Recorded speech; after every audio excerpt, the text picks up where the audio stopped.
Thanks for watching. Don't forget to like, comment, share and subscribe to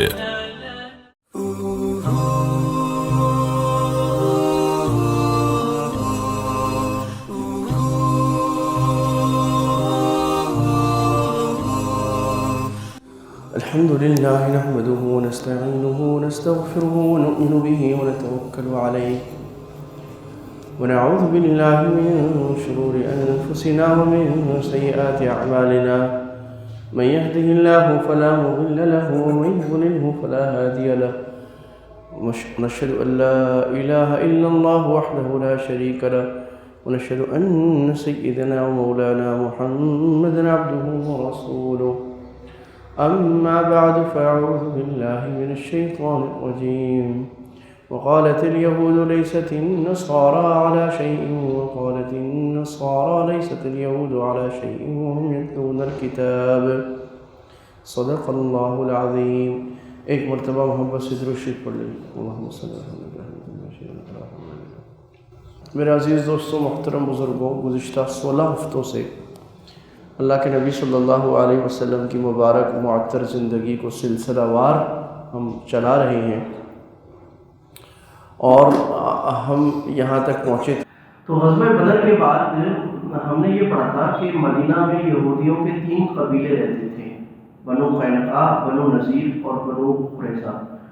تو اس میں جو ایک قبیلہ تھا بنو قینقاع، جو مدینہ میں صحابہ کے گھروں کے سب سے قریب ان کا گھر تھا، یعنی ان کی آبادی مدینہ سے قریب ہی تھی، مدینہ کے آس پاس ہی تھی. تو وہ بنو قینقاع کیونکہ مسلمانوں سے بہت بغض اور دشمنی رکھتے تھے، اور یہودیوں کے دل میں دشمنی اس بات کی تھی کہ جس نبی کا وہ انتظار کر رہے تھے وہ نبی بنو اسحاق میں سے کیوں نہیں آیا، بنو اسماعیل میں سے کیوں آ گیا، یعنی وہ نبی بنو اسرائیل میں سے کیوں نہیں آیا، کیونکہ بنو اسرائیل جو تھے وہ حضرت اسحاق کی اولاد تھے، حضرت اسحاق کے بیٹے حضرت یعقوب، اور ان کے جو 12 بیٹے تھے جن میں حضرت یوسف علیہ السلام بھی تھے، ان سے پھر بنی اسرائیل اور یہود چلی گئے.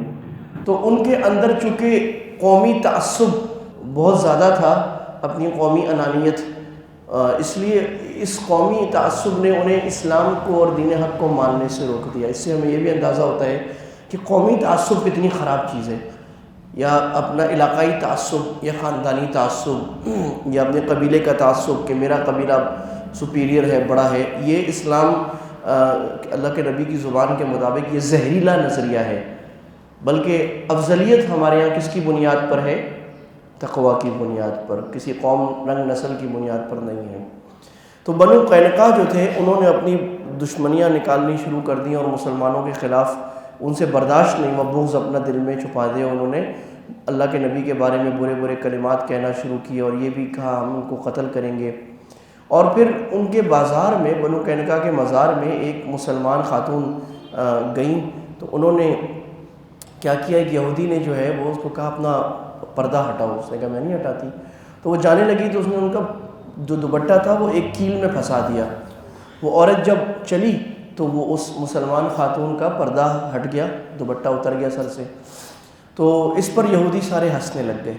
تو ایک صحابی بھی وہاں موجود تھے، کیونکہ وہ بازار تھا، یہودیوں کا علاقہ تھا، ان کا بازار تھا، تو ان کو غیرت آئی، انہوں نے اس یہودی کو قتل کر دیا جس نے ایسے کیا تھا.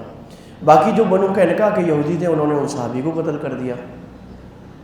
اب اللہ کے نبی صلی اللہ علیہ وسلم نے فوراً حملہ نہیں فرمایا، بلکہ ان کو بلایا، کہا دیکھو تم لوگ جو غداری کرنے لگے اس کا انجام بہت برا ہوگا، لہٰذا اب تم نے جس صحابی کو مارا ہے تم اس کی دیت دے دو اور اپنے اس بغض والے رویے سے باز آ جاؤ، ورنہ تم دیکھ چکے ہو کہ بدر میں اللہ تعالیٰ نے اتنی چھوٹی فوج سے اتنے بڑے لشکر جرار کو کیسے قتل کرایا ہے. انہوں نے کہا کہ وہ جو آپ کا مقابلہ اپنی قوم سے ہوا تھا نا، وہ تو عورتیں تھیں، ان کو تو لڑنا ہی کوئی نہیں آتا تھا. جب ہم سے لڑائی ہوگی نا تو پتہ لگے گا نحن الناس، ہم مرد کے بچے ہیں، آپ ہمیں دھمکیاں نہ دیں، ہم ذرا دیکھ کے دیکھیں، ہم سے لڑائی میں کوئی نہیں جیت سکتے آپ لوگ. اور تھوڑی سی بات بھی تھی، کیونکہ یہود جو ہے وہ بنیادی طور پہ بزدل قوم ہے، یہود خود حملہ نہیں کرتی، بزدل قوم ہے. لیکن یہ بنو قینقاع جو تھے یہ یہود میں بہادر لوگ مشہور تھے، ان کا قلعہ بھی بہت مضبوط تھا. تو آپ نے فرمایا ٹھیک ہے. آپ نے بنو قینقاع کا محاصرہ کرایا اور یہ محاصرہ 15 دن رہا. ان کے قبیلے کا محاصرہ کرا لیا، اور محاصرے کے بعد اللہ تعالیٰ نے ان کے دلوں میں رعب ڈالا اور وہ لڑائی کے بغیر ہی نیچے اتر آئے۔ انہوں نے کہا کس طرح، اب کیا ٹرمز اینڈ کنڈیشنز ہوں گی؟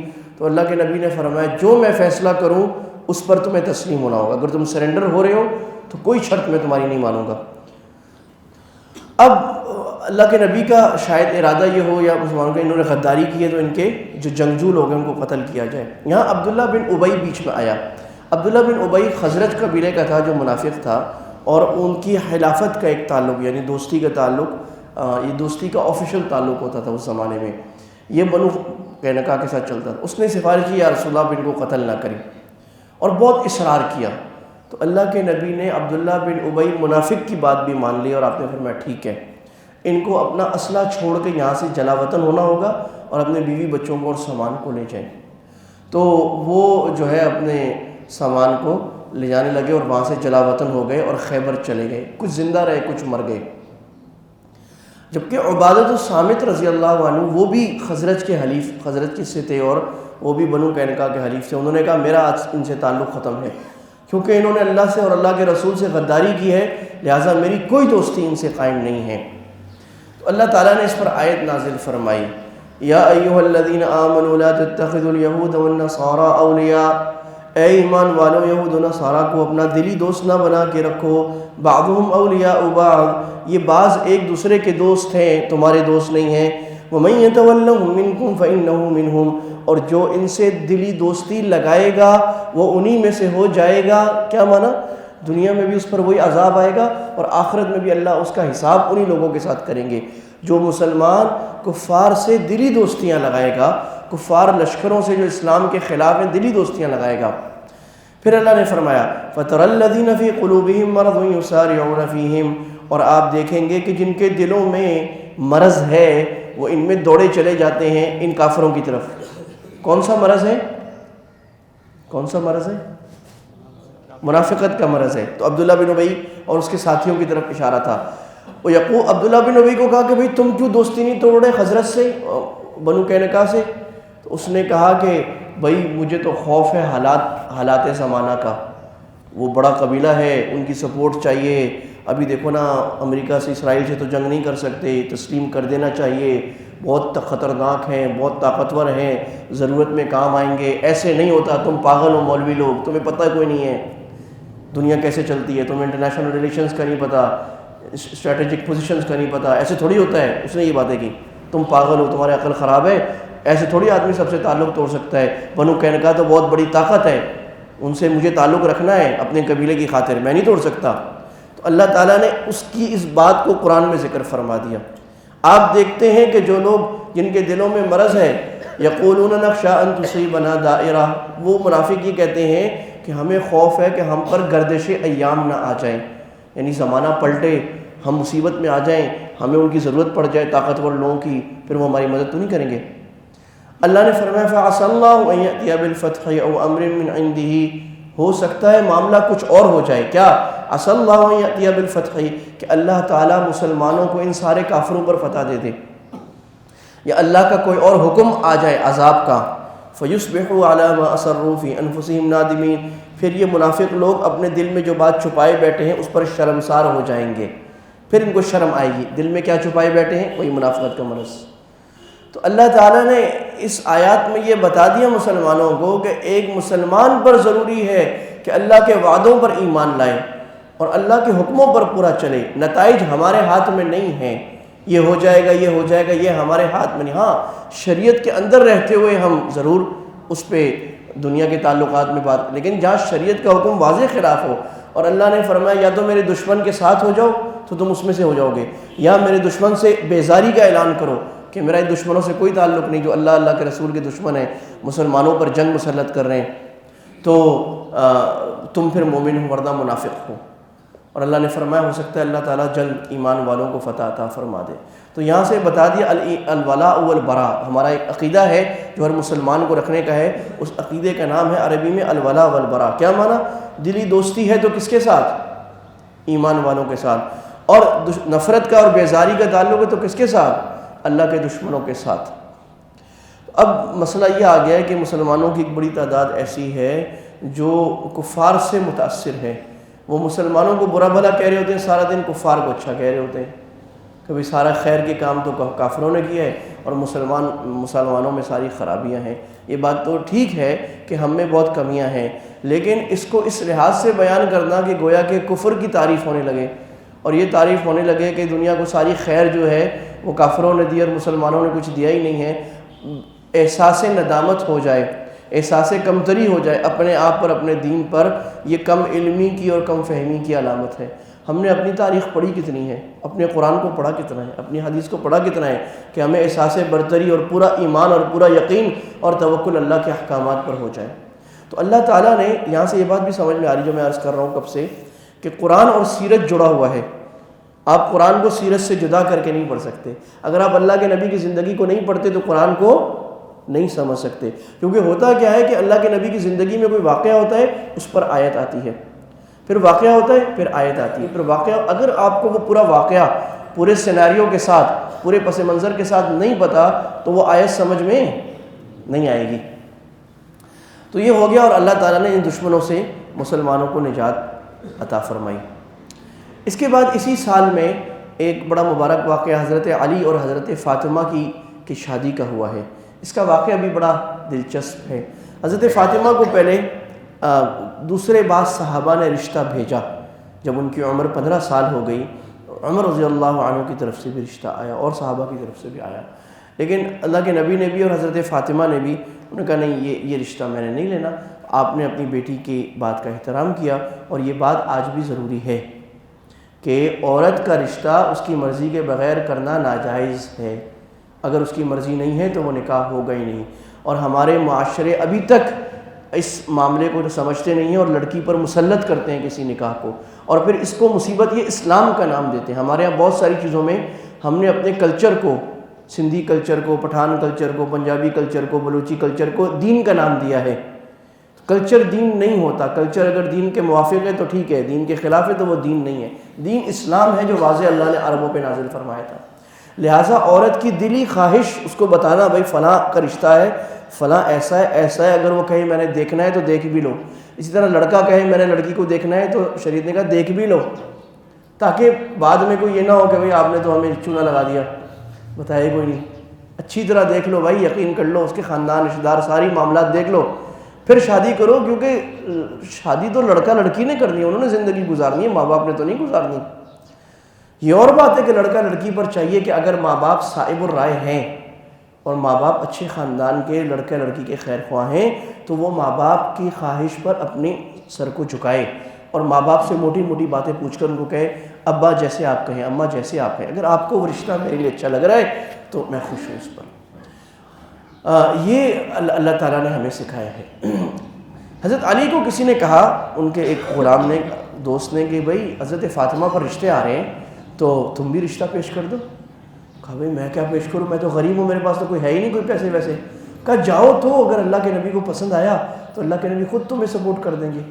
حضرت علی چلے گئے اور کہتے ہیں کہ اللہ کے نبی کی خدمت میں بیٹھ تو گیا لیکن میرے منہ سے بات نہ نکلی اور میں اٹھ کے چلا گیا تھوڑی دیر بعد۔ پھر اللہ کے نبی نے بعد میں کہا علی کیوں آئے تھے؟ کہہ رہے میں پھر خاموش۔ کہا علی میرے خیال میں تم فاطمہ کا رشتہ لینے آئے تھے۔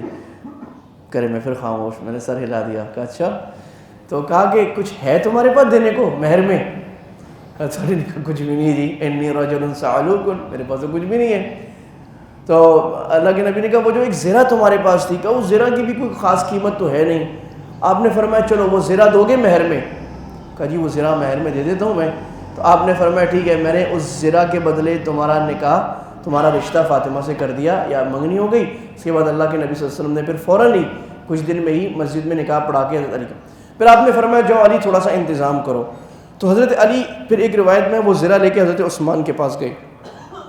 کہا بھائی زرہ تو بڑی بیکار سی ہے، اب میری شادی کائنات کی شہزادی سے ہو رہی ہے تو مجھے آپ خرید لیں، مجھے کوئی پیسے دے دیں، میں کوئی گھر کا سامان خرید لوں۔ تو وہ حضرت علی خود فرماتے ہیں وہ 4 درہم سے زیادہ کی نہیں تھی زرہ۔ حضرت عثمان نے اس کو 480 درہم میں خریدا۔ کہا یہ لو، اللہ کے نبی کا داماد ہے، یہ لو۔ اور 480 درہم دے دیے حضرت علی کے ہاتھ میں، کیونکہ ہم جانتے ہیں نا حضرت عثمان تو مکہ کے، مدینہ کے بلینئر آدمی تھے، اور اللہ تعالیٰ نے ان کو دین بھی دیا تھا، مال بھی دیا تھا۔ اور جب حضرت علی جانے لگے تو وہ کہا بھائی علی واپس آؤ، کہیں زرہ بھی لے جاؤ، تم جیسا مجاہد زرہ کے بغیر اچھا تھوڑی لگتا ہے، یہ لو تم تو جہاد کرو گے اس سے، یہ بھی لے جاؤ۔ اب حضرت علی نے تھوڑی سی تیاری کر لی اور اللہ کے نبی صلی اللہ علیہ وسلم خود حضرت فاطمہ کو حضرت علی کے گھر چھوڑ کے آئے، اور آپ نے جہیز میں تھوڑا سا سامان بھی حضرت فاطمہ کو دیا۔ کیا دیا وہ بھی سن لیجئے۔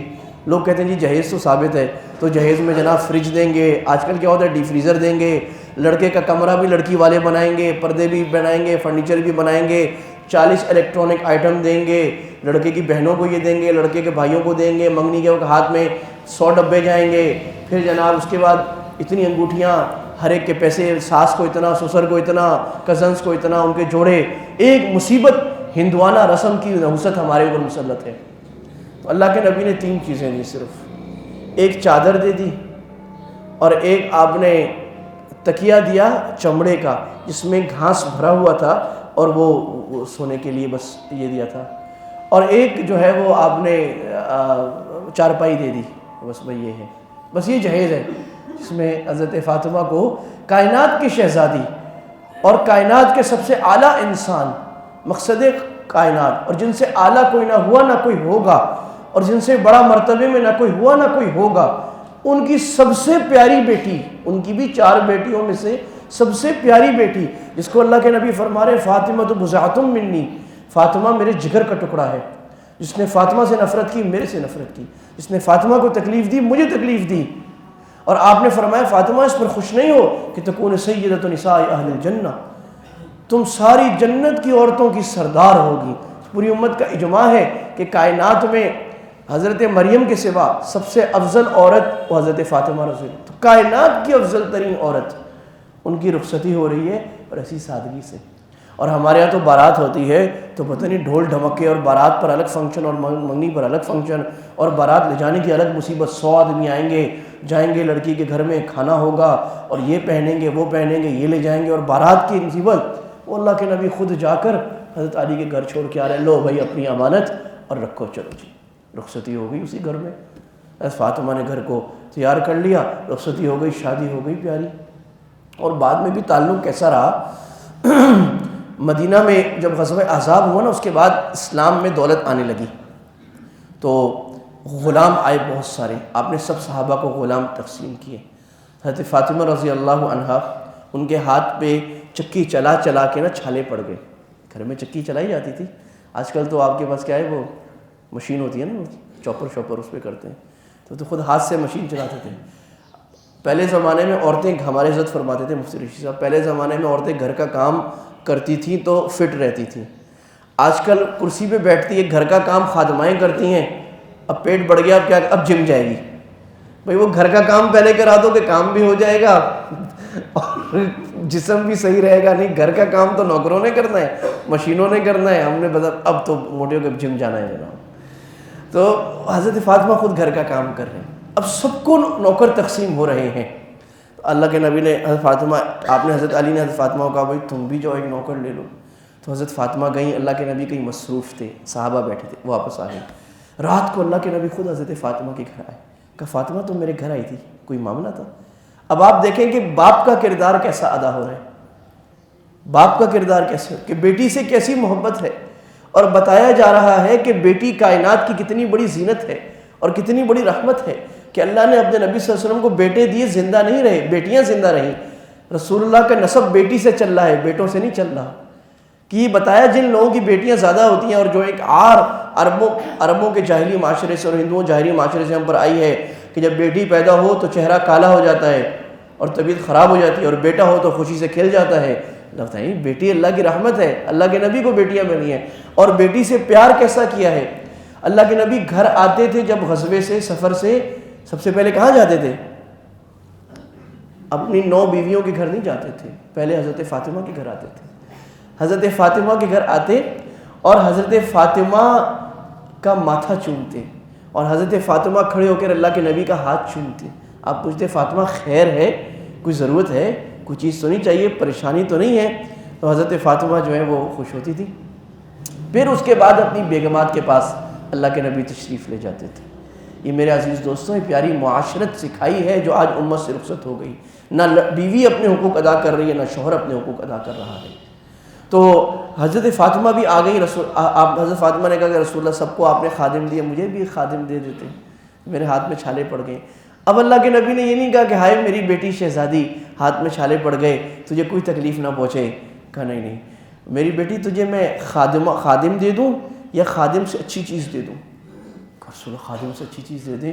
آپ نے فرمایا پھر یہ ذکر سیکھ لو، 33 دفعہ سبحان اللہ، 33 دفعہ الحمدللہ، 34 دفعہ اللہ اکبر سوتے ہوئے پڑھنا ہے اور ہر نماز کے بعد پڑھنا ہے. یہ ان خادموں سے بہت بہتر ہے جو دنیا میں ملیں گے. کیا نظریہ بنایا کہ اپنی اولاد کو دنیا میں مشقت میں ڈال کے بتایا کہ بچوں دنیا میں جتنی مشقت آئے گی آخرت میں اتنے مزے لگیں گے، اور دنیا میں اگر عیاشی زیادہ کرو گے تو عیاشی گناہ کی طرف لے جائے گی اور آخرت کا حصہ کم ہو جائے گا. آخرت اور دنیا کی عیش جو ہے یہ دو سوکنے ہیں جو جمع نہیں ہوتی. آپ نے اپنے گھر سے مثال پیدا کی کہ یہ نہ ہو بعد میں کوئی کہے کہ ہاں اللہ کے نبی نے اپنے گھر والوں کو تو بڑے مزوں میں عیش میں چھوڑ کے گئے، ہم پر قربانیوں کا مطالبہ کیا جا رہا ہے. سب سے بڑی قربانی اپنے گھر میں دی. اللہم اجعل رزق آل محمد قوتا. ہم دعا کرتے ہیں کہ اللہ ہمارے گھر ہمارے بچوں کو کوئی تکلیف نہ پہنچے، یہ پیسوں میں کھیلیں، ان کے پاس گاڑیاں ہوں، یہ عیاشی سے رہیں، عیش سے رہیں. اللہ اپنے نبی کے اپنی اولاد کے لیے اللہ کا نبی دعا کر رہا ہے اللہ میری اولاد کے رزق کو کم کر دے. قوتا وہ رزق ہوتا ہے جس کو ہم کہتے ہیں نا قوت لا یموت، بس جس سے گزارا ہو جائے، ایک دن کا کھانا مل جائے. بس اللہ محمد کے آل کا رزق اتنا سا کر دے تاکہ ان سے قربانی لگے اور کہیں ایسا نہ ہو کہ اپنی آخرت کا اور جنت کا حصہ یہ دنیا میں کھا لیں. تو بتائے دنیا میں قربانیاں دینا، دنیا میں آئے ہوئے مال کو اللہ والوں پر اللہ کے بندوں پر خرچ کرنا، اور آخرت کی فاطمہ چپ کر کے چلی گئی. اور یہ بھی سکھایا کہ ایک مرتبہ حضرت علی جو ہے وہ رسول اللہ گھر میں آئے تو کہا علی کہاں ہے؟ کہا جی وہ ناراض ہو کے چلے گئے ہیں، ہمارا جھگڑا ہو گیا ہے. تو یہ بھی بتایا کہ جھگڑا میاں بیوی کا ہونا یہ نیچرل ہے. اللہ کے نبی اور ازواج کی بھی بعض دفعہ تھوڑی تھوڑی ہو جاتی تھی، کچھ نیچرل ہے. اب اس کو ڈیل کیسے کرنا یہ بات ہے. بعض لوگ سمجھتے ہیں کہ شادی ہوتی ہے، کہتے ہیں کہ آئیڈیل شادی وہ ہوتی ہے میاں بیوی کا جھگڑا نہ ہو. یہ ہو نہیں سکتا. جتنی محبت ہوتی ہے جھگڑا بھی اتنا اچھا ہوتا ہے، محبت کے علاوہ ہوتا ہے. معاملہ یہ ہے کہ جھگڑے کو ڈیل کیسے کرنا ہے کہ جب شوہر غصے میں ہے تو بیوی منا لے، اور بیوی غصے میں ہے بیگم صاحبہ تو شوہر تھوڑا خیال کر لے. تو اب آپ نے کہا کہاں ہے جی؟ ناراض ہو کے چلے گئے. آپ نے کہا اب آپ نے کہا اچھا علی میرا داماد ہے، شرم نہیں آتی نبی کا داماد ہو کہ نبی کی بیٹی سے ناراض ہوتا؟ نہیں. آپ گئے تو حضرت علی جو ہے وہ درخت کے نیچے مٹی کے اوپر لیٹے ہوئے، وہ گھر سے جو نکل گئے باہر جا کے لیٹ گئے. تو آپ نے فرمایا قم یا ابا التراب، مٹی والے کھڑے ہو جاؤ. یہاں سے حضرت علی کا لقب کیا پڑ گیا؟ ابو التراب. کھڑے ہو جاؤ. کیا ہوا ہے؟ جی وہ فاطمہ نے ایسی باتیں کہی تھی، ادھر آؤ. آپ لے کے گئے، دونوں کو بستر پہ بٹھایا، ادھر علی کو ادھر فاطمہ کو، اور علی کا ہاتھ فاطمہ کے ہاتھ میں لے کے اپنے ہاتھ کے اندر دیا اور کہا بولو ہماری صلح ہو گئی. میری بولے ہماری صلح ہو گئی. یہ کردار ہے ساس کا اور سسر کا. آج ساسیں بھی زہر پلاتی ہیں، سسر بھی یہ کام کرتے ہیں، گھروں کو برباد کرتے ہیں. بے وقوف بے جاہل قسم کے لوگ. بیٹی گھر جاتی ہے، روز فون پر پوچھا جا رہا ہے آج کیا ہوا، یہ ہوا، ایسے جواب دینا، ایسے کہنا، ہوئے ہوئے ہوئے شوہر نے ایسے کہہ دیا، ساس نے ایسے کہہ دیا. چھوڑنا نہیں، تم میرے پاس آ جا بیٹی. پاگل بے وقوف گھر برباد کرتی ہے. اچھے زمانوں میں مائیں اور باپ بیٹی کو کہا بیٹا تو وہاں جا رہی ہے بیٹی، اب ہمارے گھر میں اگر روٹ کے آنا ہو تو ہمارا دروازہ تیرے لیے بند ہے، ہم دروازہ نہیں کھولیں گے، ہاں پیار سے آنا ہو تو آ جانا. اور بیٹی اگر روٹ کے گھر آتی تھی تو باپ خود پکڑ کر لے جاتا تھا پیار سے داماد کو سلام کر کے، بھائی تمہاری امانت ہے تم ہی رکھ لو، تم ہی سنبھالو، ہماری تو ہے نہیں. اس کو سمجھا دیا جاتا تھا بیٹی تیرا گھر یہ اب گھر نہیں، تیرا گھر وہ گھر ہے، اللہ نے تجھے وہ بنایا ہے. تو اس کے وہ بیٹی کے اندر بھی دماغ اس کا بھی خراب نہیں ہوتا تھا.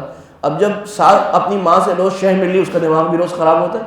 یہ ہمارے معاشرے کا وہ مسئلہ ہے جس میں ہر گھر کا الاؤ جل رہا ہے. اسی طرح ساس بھی اپنی سگی بیٹی کا معاملہ اور رکھے گی اور بہو کو اپنی سوکن پتہ نہیں کیا سمجھے گی.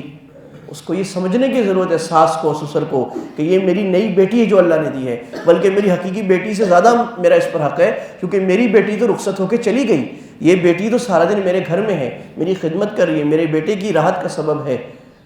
یہ پیار کا معاملہ جب تک دونوں طرف سے نہیں ہوگا تو ہمارے گھر آگ کے الاؤ بنے رہیں گے. یہ پیاری معاشرت، یہ پیارا دین اللہ کے نبی صلی اللہ علیہ وسلم نے ہمیں سکھایا ہے۔ اور پھر حضرت فاطمہ سے کوئی ایسا تعلق تھا کہ آپ کی وفات جب ہوئی ہے تو صرف حضرت فاطمہ ہی زندہ تھیں، تو آپ نے حضرت فاطمہ رضی اللہ، اچھا ازواج مطہرات کا حضرت فاطمہ سے بڑا مضبوط تعلق، ازواج مطہرات کا حضرت فاطمہ کو راز کی بات پتہ ہوتی ہے، حضرت عائشہ حضرت حفصہ آ کے ان سے پوچھتی ہیں بھئی کیا ہوا، خیریت ہے؟ یہاں یہ معاملہ بھی دکھایا کہ دوسری شادی ہو گئی تو بیٹی کہتی ہے وہ تو میری دوسری، وہ تو ستیلی ماں ہے۔ نہیں، ستیلی ماؤں سے کتنا پیارا تعلق کہ ستیلی مائیں اور یہ بیٹی جو ہے آپس میں مل کر محبت سے بات کرتے ہیں، پوچھتے ہیں ایک دوسرے کے ساتھ۔ جب اللہ کے نبی کی وفات ہونے لگی تو آپ نے حضرت فاطمہ کو بلایا، کان میں کوئی بات کہی تو وہ رونے لگ گئیں، پھر واپس بلایا، کان میں ایک بات کہی تو وہ ہنسنے لگ گئیں۔ جب اللہ کے نبی کی وفات ہو گئی تو حضرت عائشہ غالباً یا حضرت حفصہ انہوں نے پوچھا کہ فاطمہ وہ اللہ کے نبی نے کیا بات کہی تھی، تم پہلے رونے لگ گئی پھر ہنسنے لگ گئی؟ کہا پہلے اللہ کے نبی نے کہا تھا کہ فاطمہ میرے دن اب کم رہ گئے، میں اب اللہ کے پاس جانے والا ہوں، تو میں رونے لگ گئی۔ پھر آپ نے دوسری مرتبہ بلایا، آپ نے کہا فاطمہ میرے بعد میرے گھر والوں میں سب سے پہلے میرے سے ملنے والی تم ہوگی، تو میں ہنسنے لگ گئی۔ تو اللہ کے نبی کی وفات کے 6 مہینے بعد حضرت فاطمہ سیدۃ النساء اہل الجنہ کی وفات ہوئی اور وہ اللہ کے نبی سے مل گئی۔ تو یہ تعلق بھی گھر کا سکھا دیا کہ اپنے گھر کو کیسا پیارا رکھنا ہے۔ تو اللہ کے نبی صلی اللہ علیہ وسلم نے فرمایا لا یفرق مؤمن مؤمنۃ، کوئی مرد اپنی بیوی کو ناپسند نہ کرے، ان سخط منہا صفۃ رضی منہا اخری، ایک بات بری لگتی ہے تو دوسری اچھی بھی لگتی ہے۔ نظر کی بات ہے، آپ نے اپنی نظر اپنے ذہن کو پازیٹیو رکھا ہے نیگیٹو رکھا ہے؟ آپ کے نزدیک یہ جو گلاس ہے یہ آدھا خالی ہے یا آدھا بھرا ہوا ہے؟ بس سمجھ رہے، آدھا خالی ہے یہ ہمارا پاکستانی ایٹیٹیوڈ ہے، یہ نہیں ہو رہا، یہ نہیں ہو رہا، یہ خراب، یہ خراب، یہ خراب۔ آدھا بھرا ہوا ہے مانا بہت کچھ ہو رہا ہے، اس سے امید رکھیں گے، اس کی سپورٹ کریں گے، یہ اور بھی بھر جائے گا آگے جا کے۔ یہ اللہ کے نبی نے سکھایا کہ بھائی بیوی کی اچھی باتیں بھی تو سوچو۔ آپ کو یہ تو یاد ہے کہ بیوی میرے سے اس طرح بول رہی ہے، پرسوں ایک صاحب آئے ہوئے تھے، کہا میں بیوی کے سارے حقوق ادا کرتا ہوں پھر بھی اس کو بد زبانی کرتی ہے، یعنی کہ یہ تو کسی ڈاکٹر کو دکھائیں تو وہ بتائے گا آپ حقوق ادا کرتے ہی نہیں کرتے۔ تو آپ کہہ رہے ہیں نا، آپ کی بیوی سے پوچھیں گے وہ بولے گی میں سارے حقوق ادا کرتا ہوں، یہ میرے ساتھ ایسے کرتا ہے۔ تو دونوں کو سکھایا کہ اپنا ادا کرنا ہے۔ شوہر سے ذرا پوچھیں کہ تمہارے گھر کی دھوبن کون ہے؟ انہوں نے کہا بیوی ہے۔ تمہارے بچوں کی آیا کون ہے؟ بولتے میری بیوی ہے۔ تمہارے گھر کی باورچن کون ہے؟ کہتے میری بیوی ہے۔ تمہارے گھر کی ڈیکوریٹر کون ہے؟ بولتے میری۔ تمہاری راحت کا سامان کون ہے؟ بیوی۔ اتنے سارے کام کرتے ہوئے اب تمہیں وہ 4 باتیں جو بری لگ رہی ہیں وہ یاد آ رہی۔ گھر میں آتے ساتھ بعض بیویوں کا اور بعض شوہروں کا یہ برا طریقہ ہے اپنے شوہر یا بیوی کو ٹونٹ کرنا، یہ تو کیا ہی نہیں، ہاں تم تو ایسے کر رہی تھی۔ یہ زہر ہے آپ کی ازدواجی تعلقات کا۔ اگر آپ کو کسی بات کی اصلاح بھی کرنی ہے تو اس کو اچھائی بنا کر کہیں، بھئی آپ نے فلاں کام تو بڑا زبردست کیا۔ اگر وہ کھانا بہت اچھا نہیں بنا رہی تو جس دن اچھا بنا ہے اس دن بہت تعریف کر دے، آج تو واہ بھائی واہ کیا کھانا ہے، تو آہستہ آہستہ اس کو سمجھ آنے لگ جائے گی کہ ایسا کھانا اچھا ہوتا ہے۔ بیوی شوہر کو کہے کہ آج تو آپ نے مجھے بہت اچھی سیر کرائی، اس کو سمجھ آ جائے گی کہ جب میں ایسی اچھی سیر کراتا ہوں اس کو خوشی ہوتی ہے۔ تو یہ تعلق سیکھنے کا ہے، یہ غصے سے ڈنڈے سے چلانے کا تعلق نہیں ہے، یہ رابطے سے اور محبت سے اور پیار سے چلانے کا تعلق ہے۔ تو بیوی کو اپنا کردار، شوہر کو، اور یہ سیکھ کر کریں۔ اس پر کتابیں لکھی ہوئی ہیں ہمارے علماء نے بہت ساری، مثالی خاتون، مثالی شوہر، مثالی بیوی، مثالی دولہا، مثالی دلہن، بڑی اعلیٰ کتابیں، اس میں آپ کو گر بتائے ہوئے ہیں۔ ہم نے بھی یہاں پر ایک دفعہ 13 بیانات میں نے کیے تھے مثالی خاندان پہ، اس میں کافی ساری باتیں ہوئی تھی، پھر کبھی ریپیٹ کر لیں گے انشاءاللہ۔ تو اس میں یہ تھا کہ محبت کی زبان کیسے بولنی ہے شوہر کو اور بیوی کو کیسے بولنی ہے، اور ایک دوسرے کے ساتھ جو ڈفرینسز ہیں، جو اختلافات ہیں، اس کو پیارے محبت سے ڈیل کرنا ہے۔ اللہ کے نبی نے فرمایا تھا ان المرأة خلقت من ضلع الایسر، اللہ نے عورت کو ٹیڑھی پسلی سے بنایا ہے، اگر تم اس کو سیدھا کرنا چاہو گے تو توڑ دو گے، اگر اس سے فائدہ اٹھانا ہے تو اسی ٹیڑھے پن کے ساتھ ہو۔ کیا مانا کہ تم یہ چاہو کہ میری بیوی 100% آئیڈیل ہو جائے، اشتہاروں میں جس طرح کی عورتیں فلموں میں دکھاتے ہیں جو ہوتی نہیں دنیا میں، اس طرح کی میری بیوی بھی ہو جائے، تو یہ ہوگا نہیں۔ تو آپ کو اس کی کمیوں کو برداشت کر کے اس کے ساتھ نباہ کرنا پڑے گا، ورنہ اگر آپ پرفیکٹ بیوی کے چکر میں رہو گے تو کبھی ساری زندگی نہیں ملے گی۔ یہ بات شوہر کو پہلے دن سمجھ میں آ جانی چاہیے۔ آپ بڑے ہیں، آپ کو برداشت زیادہ کرنا ہے، شوہر کو اللہ نے گھر کا سرپرست بنائے تو جو سرپرست ہوتا ہے اس کا دل زیادہ بڑا ہوتا ہے، اس پہ ذمہ داری زیادہ بڑی ہوتی ہے، وہ زیادہ برداشت کرتا ہے، اس کے اندر حکمت زیادہ ہوتی ہے، فہم زیادہ ہوتا ہے، برداشت زیادہ ہوتی ہے، بصیرت زیادہ ہوتی ہے۔ تو اللہ تعالیٰ ہمیں توفیق دے کہ ہم اپنے گھروں کو اللہ کے نبی کے گھر، اللہ کے نبی کے بیٹیوں کے گھر جیسا بنانے کی توفیق دے۔ یہ سیکھ کر وہ برداشت، وہ صبر، وہ حوصلہ، وہ فہم، وہ تدبر اللہ تعالیٰ ہمیں عطا فرمائے۔ وما علینا البلاغ وآخر دعوانا الحمدللہ رب العالمین۔ Thanks for watching. Don't forget to like, comment, share and subscribe to